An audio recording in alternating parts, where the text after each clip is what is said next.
Hi, I'm Radhandani and today's talk about top 10 teachers in life। तो life के सबसे 10 teachers जो सबसे बढ़िया होते हैं, मैं उनकी बात करूँगा कि वो हमें क्या सिखाते हैं। तो पहले हम ये डिफाइन करते हैं कि who is the teacher. Teacher कौन है? टीचर यानी गुरु। तो गुरु कौन है? गुरु वो है जो आपको कुछ सिखाता है, यानी आप उससे कुछ सीखते हो तो वो आपका गुरु है। इसी तरह से कोई आपको सिखाता है तो आप उनके गुरु हो। ये होता है एक गुरु और शिष्य की डेफिनेशन। ये होती है एक टीचर की डेफिनेशन, यानी कि एक पर्सन कोई दूसरे पर्सन को उनके पास जो सीखी हुई स्किल है वो दूसरे को सिखाता है तो वो उसका गुरु होता है। वो ये सीखा है ये स्किल उसकी बदौलत, टीचर की बदौलत ये स्किल सीखा है। The first teacher is life is parents. Parents पर हम ज़्यादातर आधारित रहते हैं, जैसे कि हमारे संस्कार है, हमारी बोलचाल है, हमारी जो भाषा है, वो सब हमें पेरेंट्स सिखाते हैं। तो सबसे पहले हमारे टीचर तो पेरेंट्स होते हैं, क्योंकि वो बोलना सिखाते हैं, चलना सिखाते हैं, बिहेवियर सिखाते हैं, और जो भी नॉर्मल्स बातें होती है वो सब वो सिखाते हैं। तो पहले टीचर तो हमारे वो हो जाते हैं। और पहले जैसे माँ बाप होते हैं, कहते हैं कि जैसे माँ बाप होते हैं वैसे बच्चे होते हैं। ज़्यादातर में बदलते भी है, पर ज़्यादातर में ऐसे ही होते हैं कि जैसे माँ बाप होते हैं वैसे बच्चे, क्योंकि उनको जो सिखाया जाता है बचपन में वही वो करते हैं। और बचपन की जो कंडीशन होती है वो बहुत ही स्ट्रॉन्ग होती है, इसीलिए पहले टीचर तो पेरेंट्स हो गए। अब पॉइंट 2, दूसरी सोसाइटी और समाज। तो ये दूसरे टीचर है लाइफ के, क्योंकि अगर हम घर से बाहर निकले, घर से आगे बढ़े, तो हम दूसरे सोसाइटी में जो घर हैं, जो पार्क है, जो सोसाइटी के लोग हैं, हम उनसे रिश्ता रखते हैं, यानी कि उनसे जान पहचान रखते हैं। तो वो हमारे हो गए दूसरे टीचर, क्योंकि हमें उनसे एक सोशल सामाजिक भावना जगती है, और जिससे हम फ्रेंड्स, आंटीज, अंकल सब बुलाते हैं। तो सोशल रिलेशनशिप यानी कि सामाजिक संबंध हमें समझ पड़ते हैं, और समाज और बाहर कैसे रहना है, दूसरों के घर में कैसे रहना है, कैसा बिहेवियर हमारे दूसरों के घर में होना चाहिए, वो सब हमें सिखाते हैं हमारे सोसाइटी, यानी कि जो हमारा मोहल्ला होता है या हमारा गांव होता है, उससे हमें पता चलता है। सोसाइटी में जो फ्रेंड्स होते हैं उससे हमें पता चलता है। तीसरा पॉइंट है स्कूल एंड फ्रेंड्स। अब ये ज़्यादातर टीचर का नाम लेते हैं तो सबको यही सवाल आता है कि जो हमें स्कूल में पढ़ाते हैं वही टीचर है, और ये तीसरे पॉइंट का टीचर है, यानी कि वो हमें ज्ञान देता है जो किताबों में है, यानी कि एक राइट ज्ञान, पर जो उनको कहा गया है कि आप ये ज्ञान दो, तो वो हमें ये ज्ञान देता है। और एक फ्रेंड्स, ये भी हमारा बहुत बड़ा टीचर है, क्योंकि हम फ्रेंड्स स्कूल में जाते हैं, फ्रेंड्स से मिलते हैं, उनसे हमारी बातें करते हैं, हमारी घर की बातें करते हैं, तो हमें कुछ सीखने को मिलता है, हमारे से उनको कुछ सीखने को मिलता है। वैसे ही वो भी हमारे एक तरह के गुरु ही हो गए। और टीचर्स तो हमें सब कुछ सिखाते हैं कि ऐसे रहना चाहिए, हमें वैसे रहना चाहिए, हमें ज़िंदगी का जो रियल गोल है वो बताते हैं। तो ये सबसे बड़े टीचर होते हैं 3। 5 GF टीच।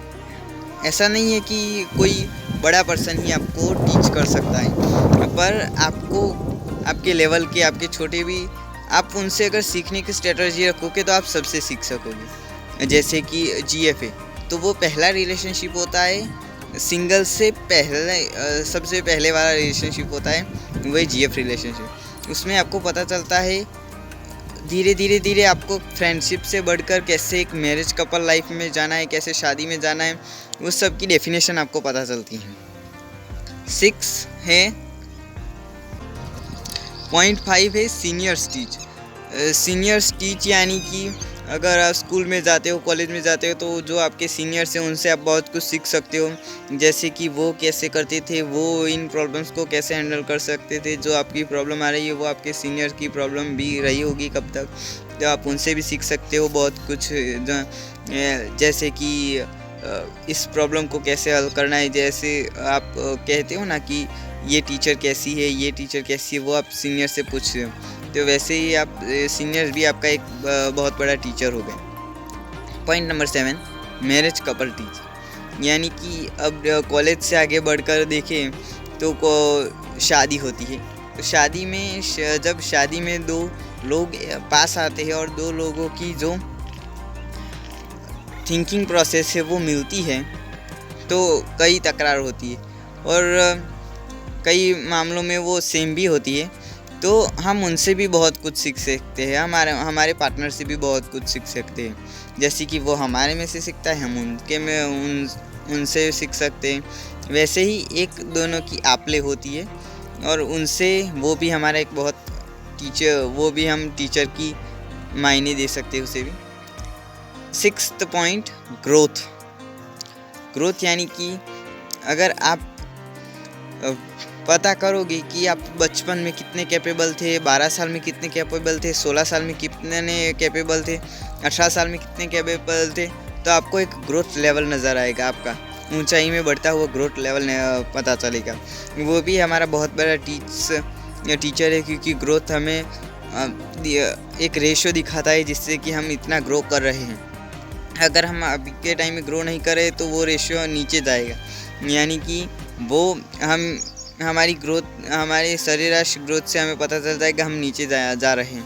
इसीलिए वो भी हमारी जो आगे लाइफ में आगे बढ़ने की गोल है, ग्रोथ है, उसमें वो मदद करता है। यानी ग्रोथ लेवल भी हमारे लिए एक बहुत बड़ा टीचर है। 8th point, past. अब ये पास्ट है ना, वो सबसे बड़ा टीचर है, क्योंकि हमने जो पास्ट में गलतियाँ की है, जो ख़राब एक्सपीरियंस रहे, उससे अगर हम सीख सकते हैं तो हमारे आने वाले जो ऐसी प्रॉब्लम्स है हम उनको सुलझा सकते हैं कि पास्ट में मैंने ये किया था तो ये हुआ था, तो अगर मैं ये नहीं करता तो ये ना होता। तो अगर आगे भी ऐसी कोई सिचुएशन आए या उससे मिलती जुलती सिचुएशन आए तो मैं इसे हैंडल कर सकता हूँ। यानी ये पास्ट है ना, ये सबसे बड़ा टीचर है। पास्ट से भागो मत, भूतकाल से अपने जो बीत गया है उससे हमेशा सीख लो कि नहीं, मुझे ये करना चाहिए था, अब मेरे सामने ऐसी प्रॉब्लम आएगी तो मैं कर सकता हूँ। नंबर 9 की लॉस्ट टीचर, जब आपका नुकसान हो गया है, ये भी एक पास्ट की तरह है, आपका नुकसान हो गया है तो आप उससे सीख सकते हो कि मेरा नुकसान क्यों हुआ है, कैसे हुआ है। अगर मैं अब फिर से इसमें ही आगे बढ़ता जाऊँगा तो मेरा नुकसान ही होगा।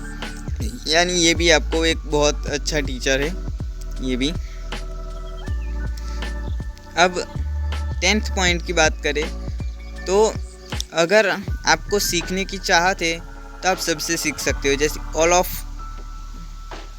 ऑफ थिंग योर टीचर, यानी कि सब आपके टीचर है। अगर आप सीखना चाहो तो बहुत कुछ से सीख सकते हो, जैसे कि झाड़ से सीख सकते हो, पत्तों से सीख सकते हो, हवा से सीख सकते हो, नेचर से सीख सकते हो, बच्चों से सीख सकते हो, सबसे सीख सकते हो अगर आपको सीखने में इंटरेस्ट है तो। 11th point, every time learning strategy रखो, यानी कि जो आए उसे एब्जॉर्ब कर लो, यानी कि जिससे जो सीखने को मिला उससे उतना ही एब्जॉर्ब कर लो, उसे उतना ही सीख लो और अपने जीवन में उतारने की कोशिश करो। ये